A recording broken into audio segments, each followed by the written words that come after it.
Well, it's another long day coming to an end here, and we're all about to go out and have dinner. We have dinner every night at the same place, and they have told us that they are making paella for us tonight, so we're all very excited about that.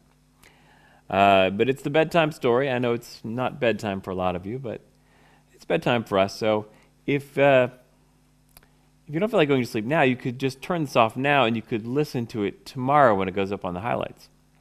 Just a thought. So we did get a lot of work done. I think everybody's a little bit tired.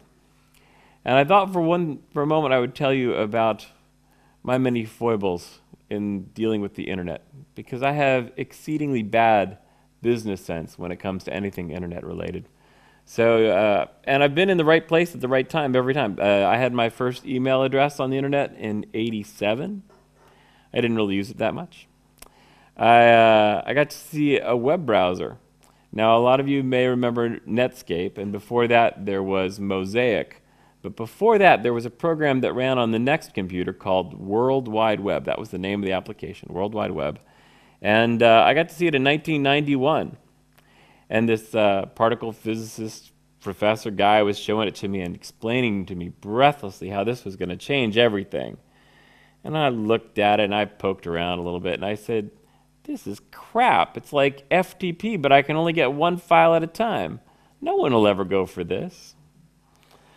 So, and then I was in Silicon Valley during the middle of the 90s when people were going off and starting all sorts of businesses, and they would leave a great job at Next and go to companies that were doing stuff like an online bookstore.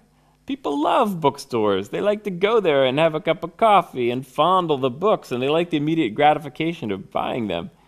No one's ever going to buy a book on the internet and then wait for it to be shipped. And you have to remember, this was when they would say at the end of the commercial, allow 6 weeks for shipping and handling. So it's hard to imagine that anyone would want to buy a book on the internet. And how are they going to know it's a bookstore? It's called Amazon. No one's going to know they sell books. They should put books right there in the title.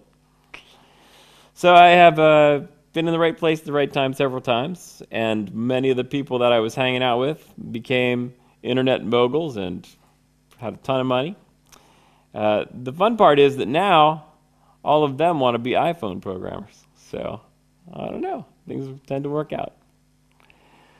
So for all of us here who would rather be iPhone programmers than internet moguls, I want to say good night, sleep tight, and we will see you tomorrow. We'll start back here around 9:30, maybe a little later. And so what's that? That's 6 hours earlier in New York. I can't do the math while I'm on camera. You can figure it out. Have a good night. Take care.